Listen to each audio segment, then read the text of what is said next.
Welcome to on record.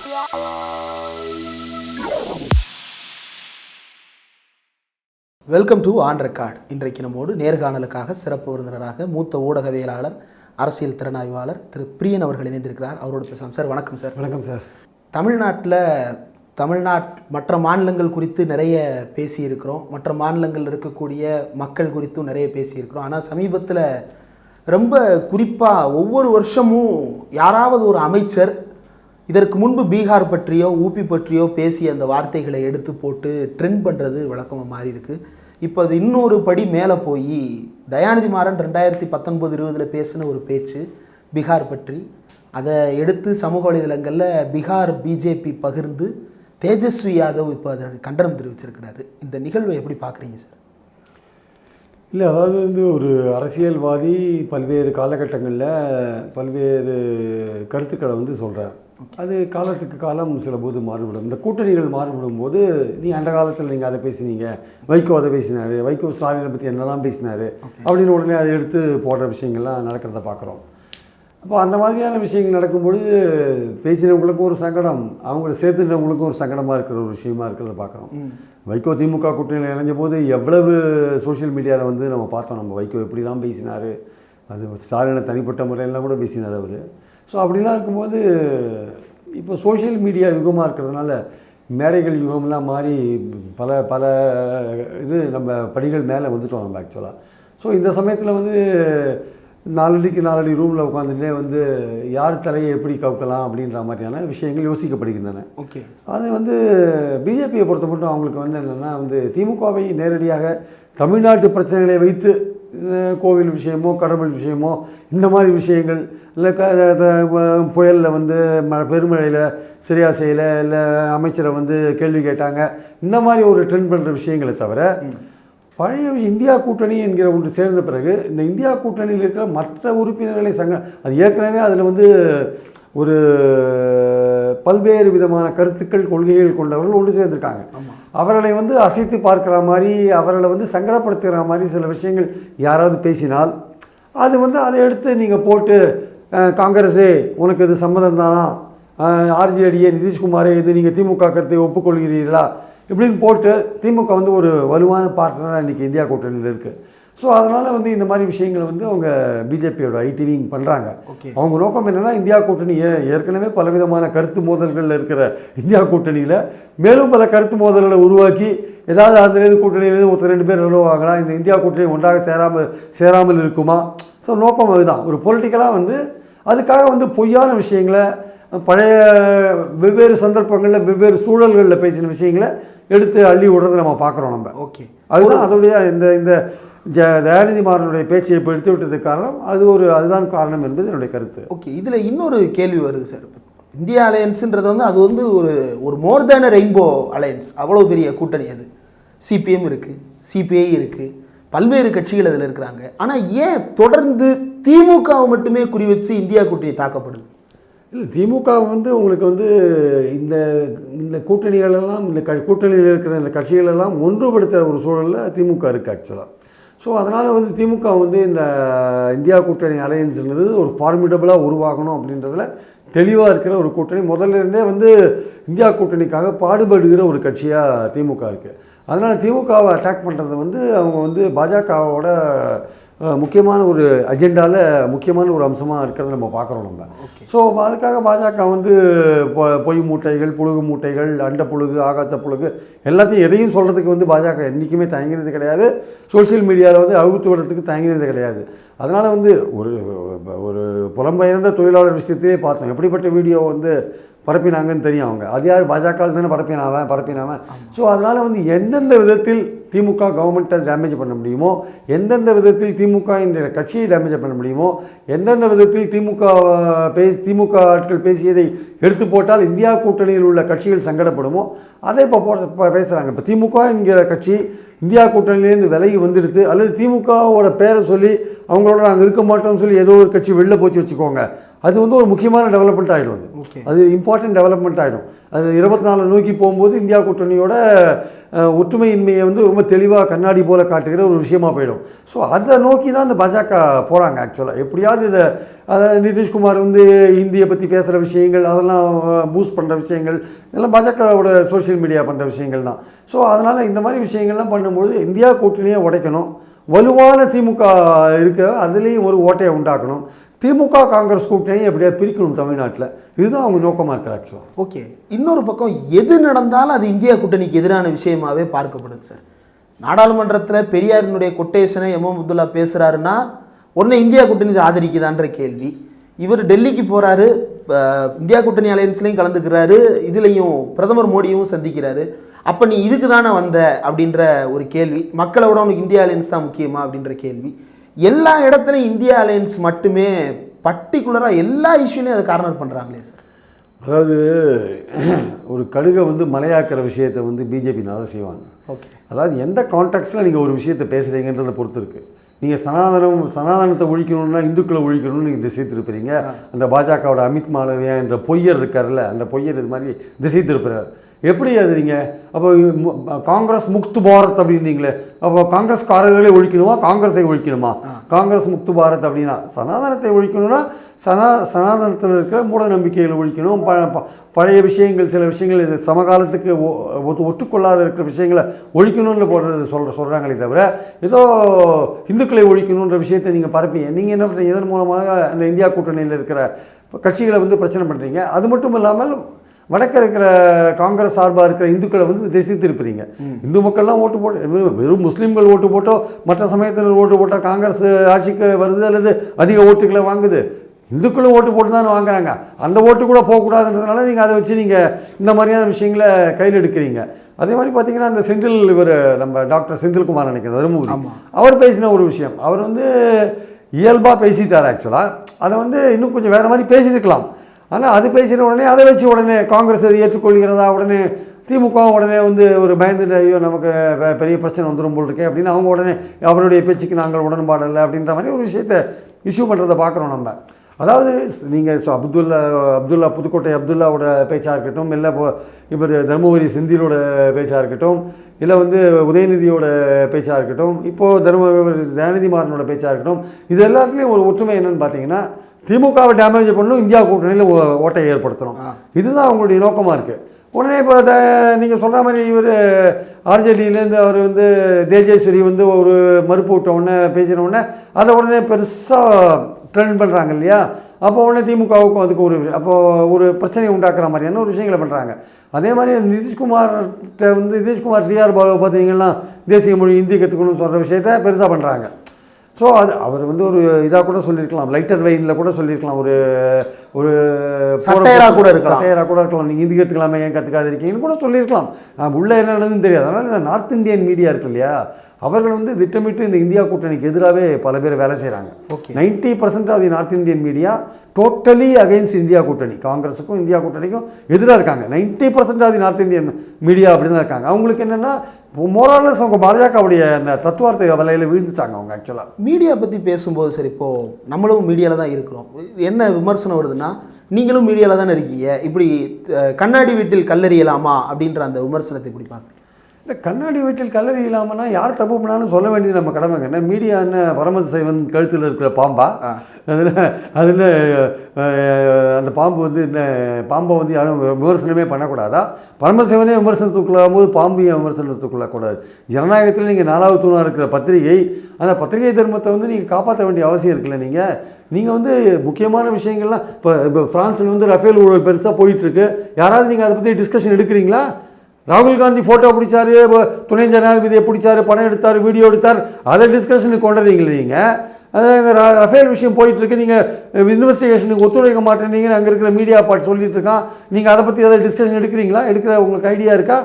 இங்கே வந்து இந்த மாதிரியான சனாதனம் பற்றின விஷயங்களோ இல்லை வந்து திமுக ஏதாவது ஆட்கள் ஏதாவது பேசிட்டாங்கன்னா அதை பற்றின விஷயங்களோ நீங்கள் உடனே நார்த் இந்தியன் மீடியா ஏன் டிபேட் எடுக்கிறாங்க? நார்த் இந்தியன் மீடியா தான் டிபேட் எடுக்கிறாங்க. அது சனாதனமாகட்டும், இல்லை இந்த டாக்டர் செந்தில் தர்மபுரி பேசின விஷயங்களாகட்டும், ஏன் இந்த தயாநிதி மாறன் கூட நீங்கள் எடுப்பாங்க விஷயங்கள். ஸோ அதனால் வந்து நீங்கள் உங்கள் நோக்கம் என்ன? நீங்கள் ப்ரோ பிஜேபியாக இருக்காங்க. பெரும்பாலான மீடியா வந்து அவங்க வந்து அவங்களோட கம்யூனல் அஜெண்டாவில் விழுந்துட்டாங்க. பெரும்பாலான நார்த் இந்தியன் மீடியா இவங்களுடைய கம்யூனல் அஜெண்டாவில் அவங்க விழுந்துட்டாங்க. அவங்களுக்கு அதில் என்ன லாபம்? அவங்களுக்கு அதில் அவங்களும் அந்த ஐடியாலஜியோட ஒத்து போகிறாங்க. ஓகே, அவங்க ஐடியாலஜியோட ஒத்து போகிறாங்க. அவங்க அந்த ஐடியாலஜி வின் பண்ணணும்னு நினைக்கிறாங்க. அப்போ இது எக்கனாமிக் கொலாபரேஷன் மட்டும் இல்லை, இந்த மாதிரியான தத்துவார்த்த ரீதியில் உள்ள கொலாபரேஷனும் உண்டு அதில். ஓகே, வெறும் வந்து அதானியா அந்த மாதிரி விஷயங்கள் மட்டுமே இல்லை சார். இது இந்த நார்த்தன் மீடியா வந்து தத்துவார்த்த ரீதியிலையும் வந்து ஒன்று விட்டாங்க. கிட்டத்தட்ட பிஜேபியோடு இருக்காங்க.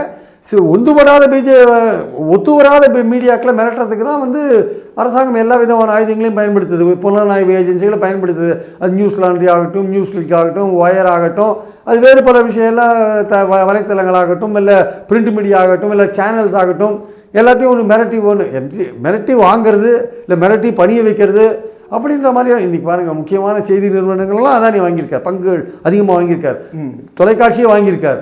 ஸோ இனிமேல் வந்து எப்படிப்பட்ட உண்மைகளை நீங்கள் வந்து தெரிஞ்சிக்க முடியும் மக்கள். ஸோ இது கிட்டத்தட்ட கோயபல்ஸ் பாணி தான் அது.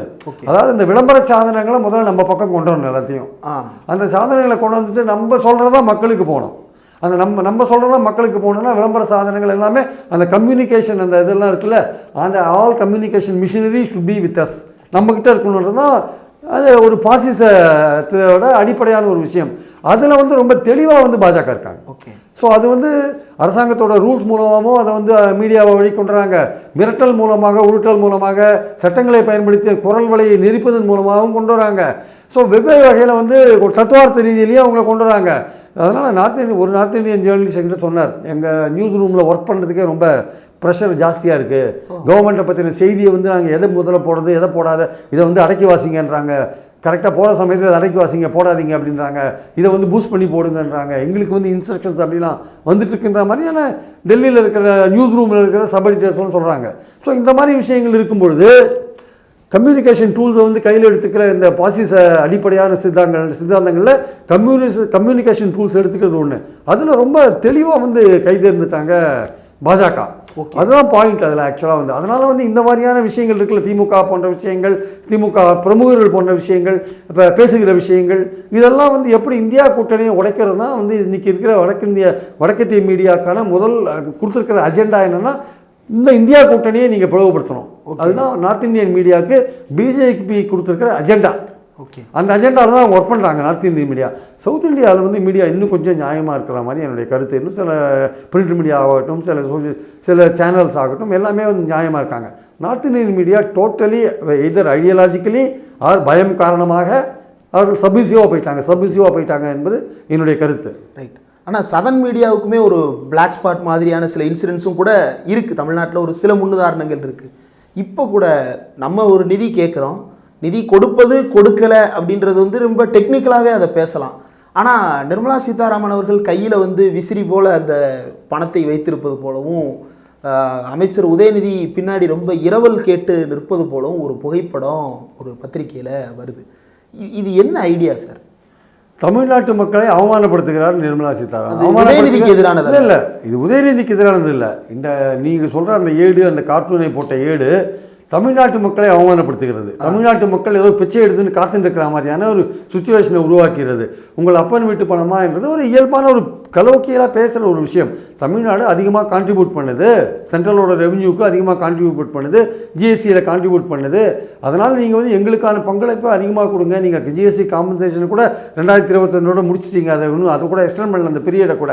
பெரிய மாநிலங்கள் தங்கள் வருவாய் இழக்கின்றன தான் அடிப்படையான விஷயம். ஆனால் நீங்கள் வந்து அந்த காம்பன்சேஷன் இதை பேக்கேஜே தூக்கிட்டீங்க. நீங்கள் அப்படிலாம் இருக்கும்போது நீங்கள் வந்து செஸ்ன்ற ஒரு விஷயத்தை போட்டு நீங்கள் பாட்டு துட்டு அள்ளி போட்டுட்டே இருக்கீங்க. உங்களுக்கு அதுலேருந்து பங்களிப்பே கிடையாது மாநிலங்களுக்கு. ஸோ இப்படிலாம் போயிட்டு இருக்கும்போது தமிழ்நாடு அதிகமாக பங்களிக்கிற ஒரு மாநிலம் என்கிற முறையில் கேட்குறதுல ஒரு தவறும் கிடையாது. கொடுக்க வேண்டியது உங்கள் கடமை. அதுவும் நீங்கள் 10 நாள் 15 நாள் 20 நாள் கழிச்சு உங்கள் சௌரியத்துக்கு கொடுக்கறது வந்து அநியாயம், அக்கிரமம். ஆக்சுவலாக ஒரு கலாமிட்டினா உடனடியாக கொடுக்க வேண்டிய அவசியம் இருக்குது. ரெண்டாவது வந்து ஏதோ நீங்கள் வந்து தர்மத்துக்கு கொடுக்குற விஷயமே கிடையாது இது. அதனால் வந்து ஏதோ தமிழ்நாட்டு மக்கள் பிச்சை எடுக்கிறாங்கன்ற மாதிரியான ஏதோ பாஜகவுக்கு தமிழ்நாட்டு மக்கள், அதாவது நீங்கள் உதயநிதியை கேவலப்படுத்தலை, தமிழ்நாட்டு மக்களை கேவலப்படுத்துறீங்க. தமிழ்நாட்டு மக்களுக்காக தான் அவர் நிதி கேட்குறாரு. ஆக்சுவலாக அப்படி பார்த்தா வந்து சத்தீஸ்கரில் போய் என்ன பேசினார் மோடி?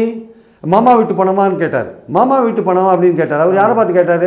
இது மாமா வீட்டு பணமா? நான் சொல்கிறேன் மாமா வீட்டு பணமும் இல்லை, அப்பா வீட்டு பணமும் இல்லை. நீங்கள் அம்பேத்கர் என்ன சார் சொன்னார்? மத்திய மாநில அரசுகள் இரண்டுமே வந்து சட்டங்கள் இயற்றுகிற தன்மை படைத்தவை, இரண்டுமே வந்து ஜனநாயகத்தில் சம பங்குதாரர்கள், யாரும் யாருக்கும் அடிமை கிடையாது. நான் சபார்டினேட்டு நீ உயர்ந்தவன்லாம் கிடையாது. நீ சட்டம் ஏற்றுறேன்னா நானும் சட்டம் ஏற்றுறேன். வெவ்வேறு விஷயங்களை நாங்களும் சட்டம் ஏற்றுறோம், நீங்களும் சட்டம் ஏற்றுறீங்க. வெவ்வேறு விஷயங்களை நாங்களும் ரெவன்யூ வசூல் பண்ணுறோம், நீங்களும் வசூல் பண்ணுறீங்க. இந்தியா ஒரு கூட்டாட்சி அமைப்பாக இருக்கிறதுனால நாங்களும் சென்ட்ரலுக்கு எங்கள் நிதியை கான்ட்ரிபியூட் பண்ணுறோம், நீங்களும் அதுலேருந்து பிரித்து கொடுக்குறீங்க. அந்த பிரித்து கொடுக்குறதுல நீங்கள் பாரபட்சம் காட்டுறீங்க.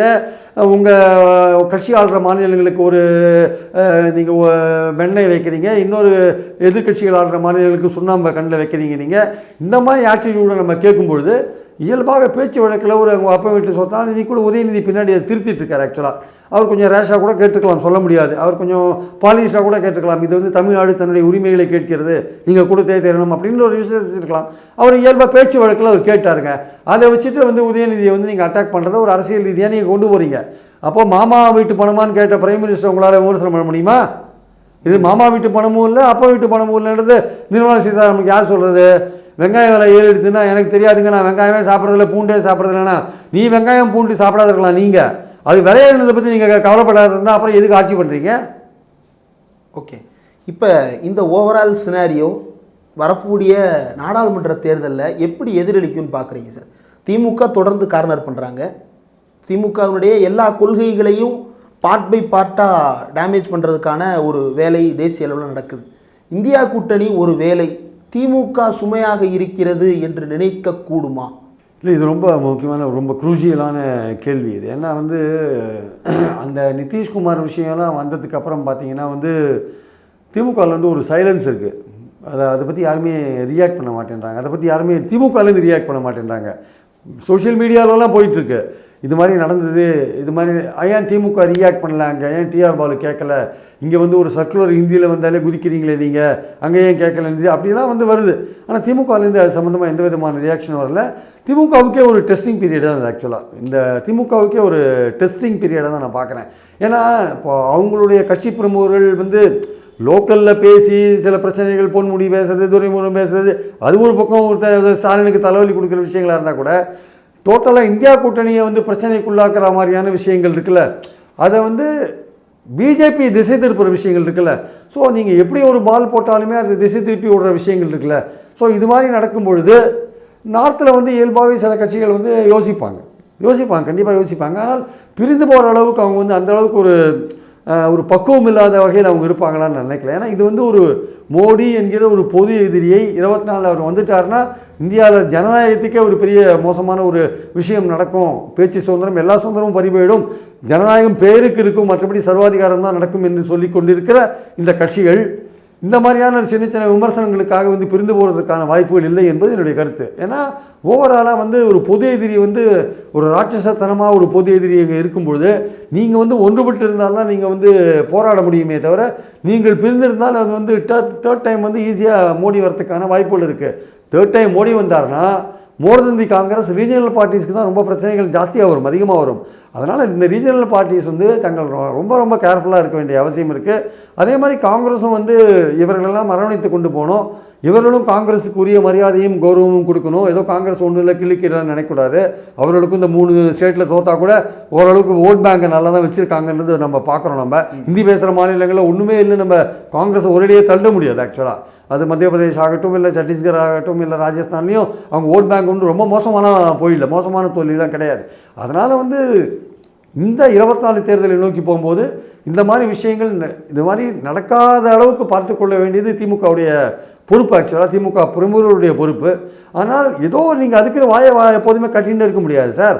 You have to say something. அது ஏதாவது ஒரு விஷயத்தில் நீங்கள் கருத்து சொல்லி தான் இருக்கணும். ஆக்சுவலாக ஜனநாயகத்தில் வந்து கருத்துக்கள் வந்து தேவை, அவசியமானவை. ஆக்சுவலாக அது விவாதமே இல்லாமல் வந்து நீங்கள் முக்கியமான சட்டங்களெல்லாம் நிறைவேற்றிருக்கீங்களே, அதெல்லாம் எவ்வளோ பெரிய அநியாயம், கொடுமை இது. ஆக்சுவலாக அது போஸ்டல் ஆக்ட் ஆகட்டும், இல்லை வந்து ப்ரெஸ் ரெஜிஸ்ட்ரேஷன் ஆக்ட் ஆகட்டும், இல்லை வெவ்வேறு சட்டங்கள் இப்போ நீங்கள் 3 சட்டங்களை மாற்றினீங்கல்ல, சிஆர்பிசி எல்லாம் ஐபிசி மாற்றி பல சட்டங்களை எந்த விதமான விவாதமும் இல்லாமல் நீங்கள் ஜனநாயகத்துடைய கோர் இதை ஒரு அடிப்படை என்னென்னா விவாதங்கள். அந்த விவாதங்கள் அல்லது கருத்துக்கள் பரிமாற்றம், இது இல்லாத ஒரு ஜனநாயகம் வந்து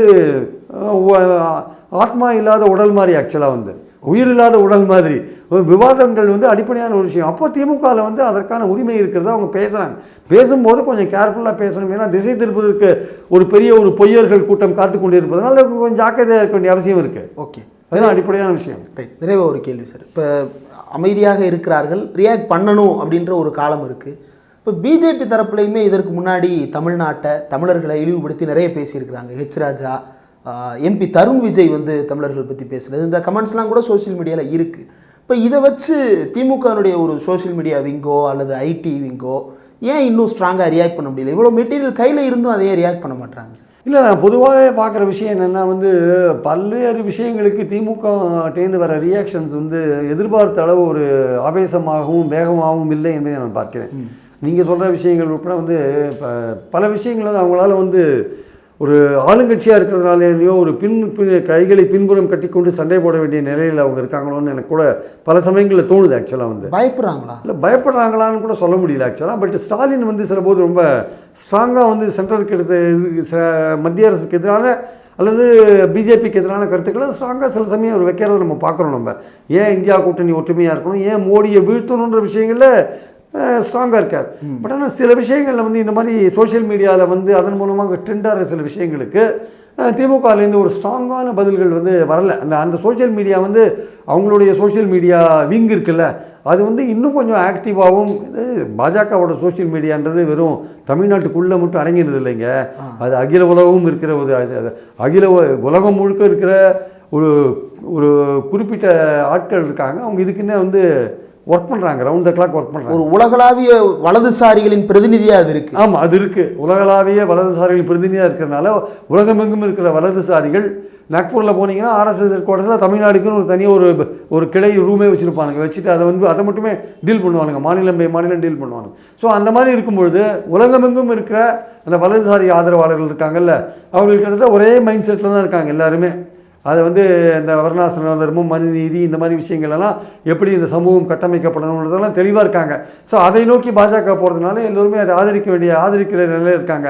அதுக்கு எதிராக இருக்கிற திராவிட சக்திகளை வந்து வீழ்த்தணுன்றதுல ரொம்ப தெளிவாக இருக்காங்க. அதனால் அவர்கள் வந்து வலைத்தளங்களில் ரொம்ப ரொம்ப ரொம்ப ரொம்ப ரொம்ப ஆக்டிவாக இருக்காங்க.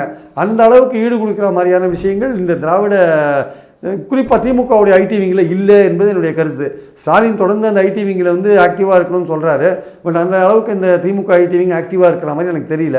பட் வரப்போகிற எலெக்ஷன்ஸ் இந்த இன்னும் 4-5 மாதம் இருக்கிற சூழலில் இன்னும் நிறைய விஷயங்கள் திமுகவுக்கு எதிரான விஷயங்களை பாஜக கிளப்பி விடுவாங்க.